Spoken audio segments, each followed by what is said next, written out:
TY.BCom financial accounting semester 5च्या दुसऱ्या लेक्चरमध्ये तुमचं सगळ्यांचं स्वागत आहे. आपण बघतो आहोत पहिला topic preparation of final accounts of companies. कालच्या लेक्चरमध्ये आपण बघितलेलं आहे की फायनल अकाउंट्स कोणकोणते काढावे लागतात. तर आपल्याला 5 फायनान्शियल स्टेटमेंट्स काढावे लागतात. प्रॉफिट लॉस अकाउंट, त्यानंतर आहे बॅलन्स शीट, त्यानंतर cash flow statement in some cases, त्यानंतर statement of changes in equity आणि शेवटी आहे या सगळ्याशी संदर्भात असणाऱ्या नोट्स टू अकाउंट्स. या पॉवर पॉईंट प्रेझेंटेशनमध्ये आपण आता नक्की काय काय बघणार आहोत. तर आपण बॅलन्स शीट बघणार आहोत आणि करंट आणि नॉन करंट असेट्स किंवा करंट आणि नॉन करंट लायबिलिटीज यामध्ये काय फरक आहे तो आपल्याला बघायचा आहे. बॅलन्स शीट बघूया. बॅलन्स शीटचा जो फॉर्मॅट दिलेला आहे हा कंपनीज ॲक्टच्या शेड्यूल 3 मध्ये हा ॲक्ट आपल्याला इथे फॉर्मॅट दिलेला आहे आणि त्याचा पार्ट 1 या नावाने फॉर्म प्रिस्क्राईब केलेला आहे.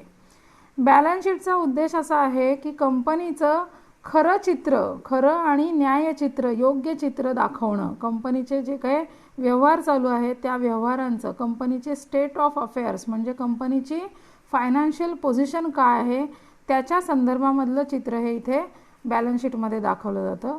दर वर्षाच्या शेवटी आपल्याला बॅलन्स शीट तयार करावी लागते. त्यानंतर करंट आणि नॉन करंट हा काय फरक आहे तो आपण बघूया. असेट्स आणि लायबिलिटीज ज्या आहेत बॅलन्स शीटमधल्या या 2 वर्गांमध्ये त्यांची डिस्ट्रीब्युशन केलं जातं. करंट असेट्स कशाला म्हणायचं त्याचे नॉर्म्स आपल्याला खाली दिलेले आहेत, बघूया. The asset which is realized in normal operating cycle. Normal operating cycle साधारणपणे 1 वर्षाचा अपेक्षित आहे.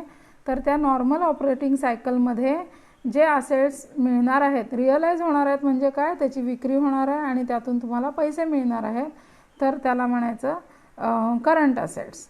ज्या असेट्स व्यापारासाठी तुम्ही तुमच्याकडे ठेवलेले आहेत त्यांना सुद्धा करंट असेट्स म्हटलं जातं. Current assets are expected to realize within 12 months after reporting date. म्हणजे बॅलन्स शीटमध्ये तुम्ही समजा जर सन्ड्री डेटर्स लिहिलेले आहेत तर बॅलन्स शीटपासून 12 महिन्याच्या कालावधीमध्ये त्या पुन्हा एकदा तुम्हाला त्यातून पैसे रिअलाइज होणं अपेक्षित आहे, म्हणजेच डेटर्स तुमचे वसूल होणं अपेक्षित आहे. त्याचबरोबर कॅश आणि कॅश इक्विव्हॅलंट जे आहेत, म्हणजे कॅश इक्विव्हॅलंटचा अर्थ असा आहे की कॅशच्या सारखे असणारे जे करंट असेट्स आहेत, उदाहरणार्थ तुमच्याकडे चेक्स असतील आलेले, डिमांड ड्राफ्ट्स आलेले असतील तर त्या सगळ्यांना कॅश इक्विव्हॅलंट असं म्हटलं जातं. त्यानंतर या व्यतिरिक्त उरलेल्या ज्या सगळ्या असेट्स आहेत त्या सगळ्यांना नॉन करंट असेट्स असं म्हटलं जाईल. करंट असेट्सचं उदाहरण म्हणजे सन्ड्री डेटर्स आहे, स्टॉक आहे, कॅश इक्विव्हॅलंट्स आहेत, मार्केटेबल सिक्युरिटीज ज्या आहेत किंवा शॉर्ट टर्म इन्व्हेस्टमेंट ज्या आहेत या सगळ्यांना आपण करंट असेट्स असं म्हणतो.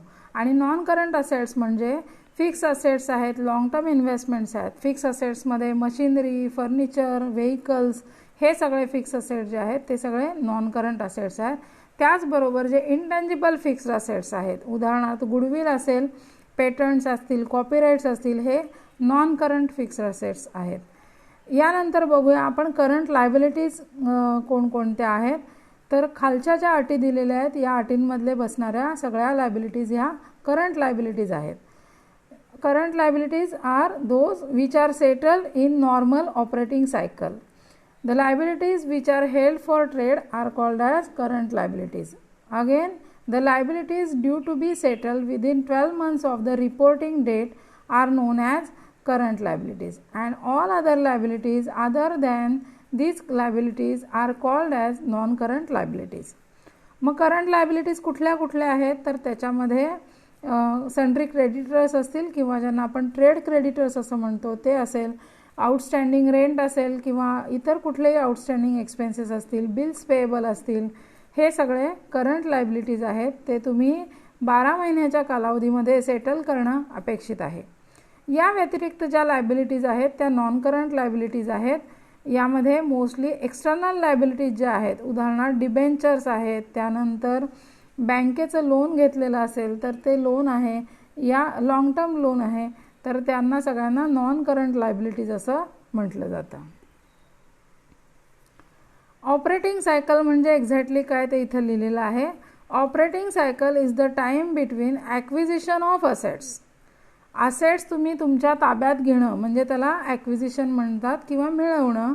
कशासाठी? तर फॉर प्रोसेसिंग, त्याच्यावर काहीतरी काम करण्यासाठी, त्यांना एम्प्लॉय करण्यासाठी, प्रोसेस करण्यासाठी, अँड देअर रिअलायझेशन, आणि त्यातून काय मिळायला पाहिजे तर कॅश ऑर कॅश इक्विव्हॅलंट्स, त्यातून तुम्हाला पैसे मिळायला पाहिजेत ज्या पैशातून तुम्ही तुमचा बिझनेस चालवू शकता, इतर तुमची जे देणी आहेत ती देऊ शकता. म्हणजे उदाहरणार्थ तुम्ही जर फॅक्टरी आहे आणि फॅक्टरीमध्ये रॉ मटेरियल खरेदी केलं तर ते रॉ मटेरियल खरेदी करून नुसतं गोडाऊनमध्ये ठेवून उपयोग नाही. रॉ मटेरियल खरेदी केल्याच्या नंतर त्यावरती प्रोसेसिंग करायला पाहिजे, मग त्याचं वर्क इन प्रोग्रेस तयार होईल, पुढची प्रक्रिया केल्याच्या नंतर त्याचे फिनिश्ड गुड्स तयार होतील, मग ते गोडाऊनमध्ये जातील, त्याचं पॅकेजिंग केलं जाईल, पॅकेजिंग केल्याच्या नंतर त्याचं मार्केटिंग प्रमोशन केलं जाईल आणि त्याची विक्री केली जाईल. विक्री केल्याच्या नंतर जर कॅशवरती विक्री केली असेल तर तुम्हाला लगेच पैसे मिळतील रोखीनं, आणि जर क्रेडिट बेसिसवरती विक्री केलेली असेल तर तुम्हाला कालांतरानं काही पैसे त्यातले मिळतील. तर ही जी सगळी प्रोसेस आहे, रॉ मटेरियल तुम्ही विकत घेतल्यापासून त्यातून पैसे मिळण्यापर्यंतची जी सगळी प्रोसेस आहे, या सगळ्या कालावधीला काय म्हणायचं, एक ऑपरेटिंग सायकल असं त्याला म्हटलं जातं. या ऑपरेटिंग सायकलमध्ये तुम्ही बऱ्याच गोष्टी खर्च करत असता, वेगवेगळ्या असेट्स खरेदी करण्यासाठी, सर्व्हिसेस वापरण्यासाठी. उदाहरणार्थ लेबर आहे तर मग लेबरला पैसे द्यायला पाहिजे, त्यांचे जी मजुरी आहे ती तुम्हाला द्यायला पाहिजे. तुम्ही जर फॅक्टरी भाड्यानं घेतली असेल त्याचं रेंट द्यायला पाहिजे, इलेक्ट्रिसिटी पे करायला पाहिजे, म्हणजेच प्रोडक्शन करण्यासाठी वेगवेगळा खर्च येईल किंवा तुमचं ऑफिस चालवण्यासाठी वेगवेगळा खर्च येईल. तर तो सगळा खर्च इथे तुम्हाला भागवता यायला पाहिजे, आणि तो भागवणार कशातून तर तुम्ही जी विक्री करणार आहात त्या विक्रीतून जे पैसे रिअलाइज होणार आहेत त्यातून तुम्ही हे सगळे ऑपरेटिंग एक्सपेन्सेस देणार आहात. तर ही सगळी जी सायकल आहे त्याला ऑपरेटिंग सायकल असं म्हणायचं. आता ह्या ऑपरेटिंग सायकलचा कालावधी प्रत्येक ठिकाणी 12 महिन्याचा असेल असं नाही, कुठे 3 महिन्याचा असेल, कुठे 4 महिन्याचा, कुठे 6 महिन्याचा, कुठे 1.5-2 वर्षाचा सुद्धा असू शकतो. तुमच्या कंपनीचा नेचर काय आहे, मग ती मॅन्युफॅक्चरिंग कंपनी आहे की तुमची सर्व्हिस इंडस्ट्रीमधली कंपनी आहे, त्याच्यावरती ते अवलंबून असेल. त्यानंतर बॅलन्स शीट जे आहेत, बॅलन्स शीटमध्ये काय काय असणार आहे बघूया. बॅलन्स शीटचे 2 भाग पडतात. एक म्हणजे on the face of balance sheet, म्हणजे बॅलन्स शीटचा जो आपण फॉर्मॅट बघणार त्या फॉर्मॅटमध्ये प्रत्यक्ष ज्या गोष्टी लिहिल्या जातात त्याला म्हटलं जातं on the face of balance sheet. आणि दुसरा पार्ट आहे इन द नोट्स. बॅलन्स शीटला ॲकंपनिंग ज्या नोट्स टू अकाउंट्स आहेत त्या नोट्स टू अकाउंटमध्ये तुम्हाला असेट्स आणि लायबिलिटीच्या संदर्भातले जे काही डिटेल्स द्यायचे आहेत, डिस्क्लोजर्स द्यायचे आहेत, ते सगळे तुम्ही नोट्समध्ये डिस्क्लोज करणार आहात. बॅलन्स शीटचे 2 भाग आहेत. एक भाग आहे तो म्हणजे इक्विटी अँड लायबिलिटीज, आणि दुसरा भाग जो आहे तो असेट्स.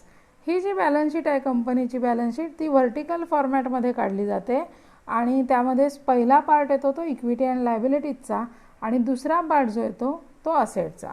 हा फॉर्मॅट आपल्याला बाय हार्ट करायचा आहे, नीट लक्षात ठेवायचा आहे, त्याचा अभ्यास आपल्याला सविस्तरपणे करायचा आहे, कारण आपल्याला SY मधले रिडम्शनचे टॉपिक तिथे आपल्याला बॅलन्स शीट काढावी लागणार आहे, आणि पुन्हा TY मधले जे सगळं कंपनीचं अकाउंटिंग आहे ते सगळं अकाउंटिंग हे या फॉर्मॅटवरती आधारित असणार आहे. आता याच्या संदर्भातले तुम्हाला आणखी काही व्हिडिओज वगैरे बघायचे असतील, बॅलन्स शीटचा फॉर्मॅट बघायचा असेल, प्रॉफिट लॉसचा फॉर्मॅट बघायचा असेल, करंट नॉन करंटच्या संदर्भामध्ये आणखी डिटेल माहिती हवी असेल तर तुम्ही ही यूट्यूब चॅनलची लिंक दिलेली आहे, त्या लिंकवर क्लिक करू शकता, किंवा खाली मिनिस्ट्री ऑफ कॉर्पोरेट अफेअर्स ही गव्हर्नमेंटची वेबसाईट आहे, त्या वेबसाईटवरती सुद्धा तुम्हाला कंपनीचे फायनल अकाउंट्स आहेत त्याच्या संदर्भात सगळी डिटेलमध्ये माहिती दिलेली आहे. So that's all for today. हे प्रेझेंटेशन मी तुम्हाला व्हॉट्सअपवरती पण पाठवेन. तुम्हाला या संदर्भातले काही डाऊट्स असतील तर ते मला व्हॉट्सअपवरतीच पोस्ट करा. Thank you very much. Have a nice day.